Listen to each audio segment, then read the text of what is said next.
Bom, eu quero fazer aqui, olha, uma descrição das características, das estruturas das células de um protozoário, né? Eu estou usando aqui como exemplo um paramécio, que é um protozoário ciliado, como vocês podem ver aqui no esquema, ó.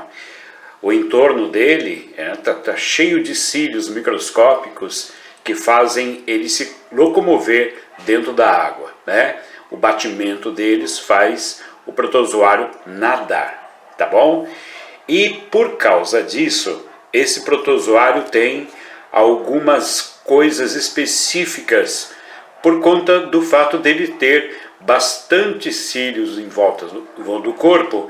Ele precisa ter lugares específicos por onde ele promove a saída de material e a entrada de material, né? Ele não pode, por exemplo, fagocitar, que é comer, por qualquer parte do corpo, porque aí ele estaria engolindo parte dos cílios.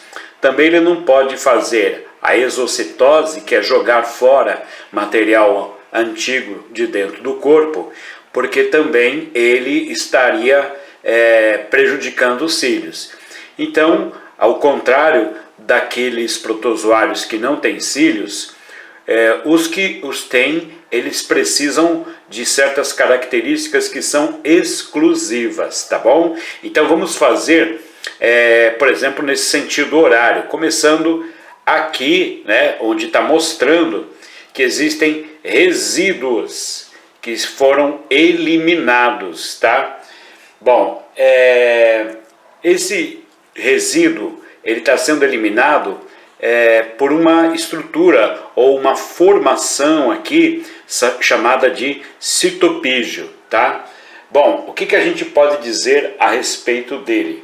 Ele é apenas, vamos colocar assim, ó, vamos ver se dá aqui, é apenas um local, né? É um local de eliminação, é um local de eliminação, tá? Local de eliminação.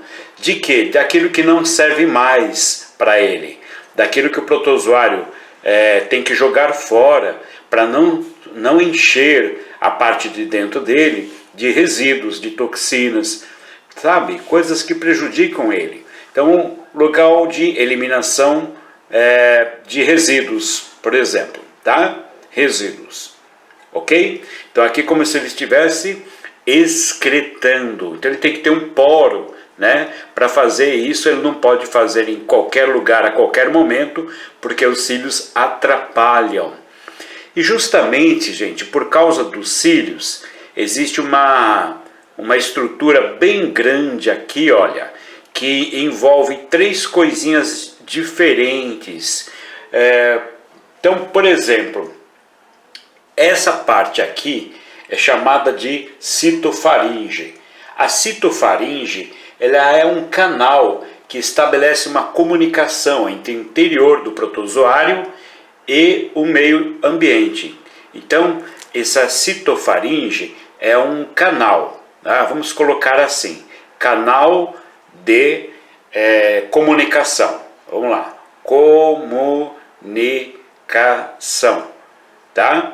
Para que ele possa se comunicar com o meio ambiente onde ele vive, né? Nessa parte de cima, né, da citofaringe, lembra que faringe é o mesmo que a gente chama no ser humano de garganta.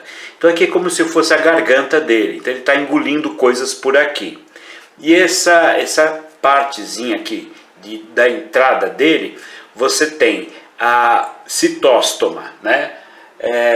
Alguns chamam isso de boca celular, tá? A citóstoma, ela é um poro, né? Um poro permanente, tá? É um poro permanente da membrana celular de muitos protozoários unicelulares, principalmente, claro, os ciliados, né? Que é o caso do paramécio, por onde entram partículas de alimento, tá? Poro permanente, vamos colocar aqui de entrada, certo? Então, nesse poro permanente, que aliás é grandão aqui de entrada, a gente vai encontrar uma espécie de boca celular, uma espécie de goteira. Então são as manchinhas que tem aqui, né, que formam o suco oral, né?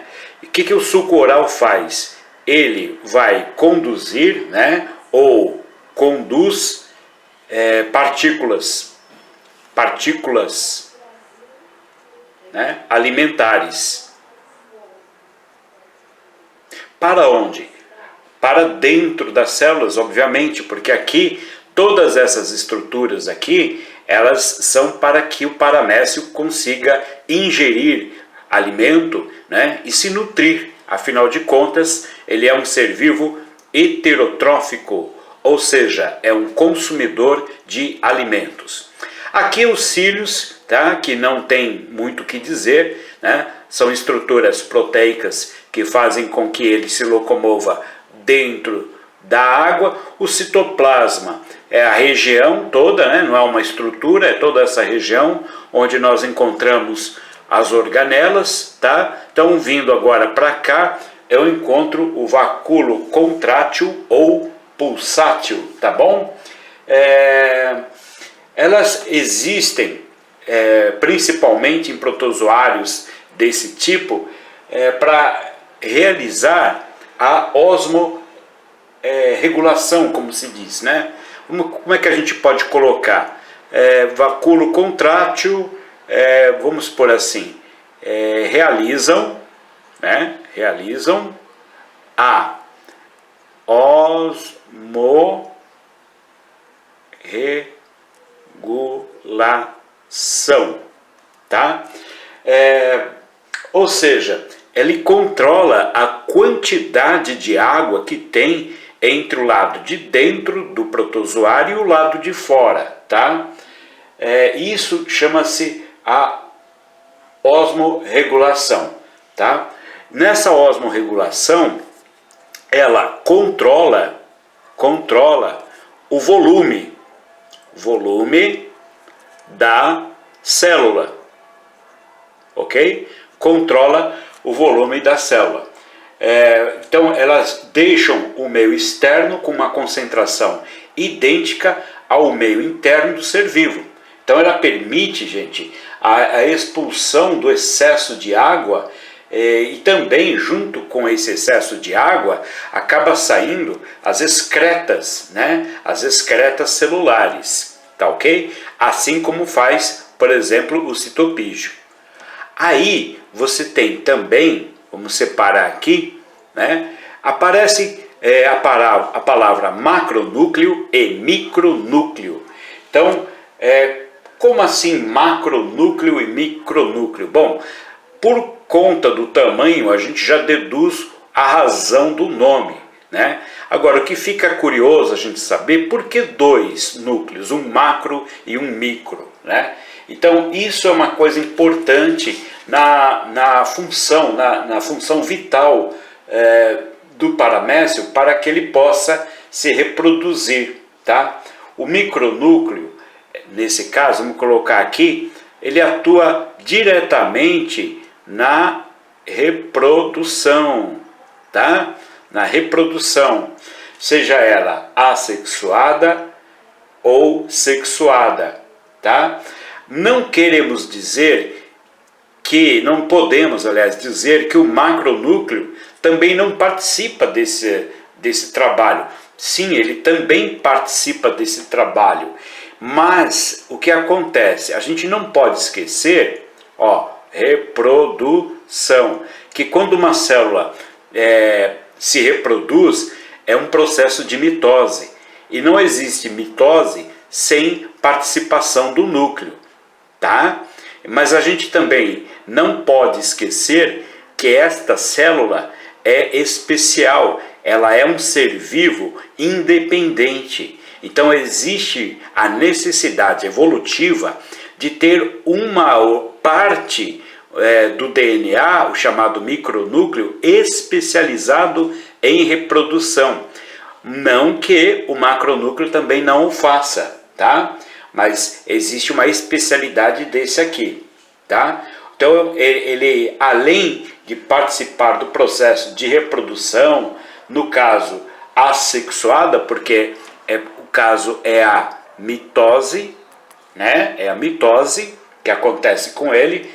Ele atua também, aí é que vem a diferença, que eu vou destacar aqui, ele cuida do metabolismo celular, tá? Então esse metabolismo, as outras funções, ele é como se fosse o centro de comando da célula, tá? Então agora, quando a gente fala de metabolismo, o micronúcleo não cuida de metabolismo, é só reprodução, tá legal? Aqui desse lado você tem o vacúolo contrátil de novo. Qual é a diferença desse para esse? É o estado físico. Este está cheio e este está vazio. Este acumulou líquidos da célula junto com excrementos, e este aqui provavelmente já expeliu, já jogou fora esses excrementos, então ele está vazio, tá? E aqui a gente tem um vacúolo digestório, que antigamente falava digestivo, tá? Ele simplesmente, vamos colocar, função armazena, né, substâncias,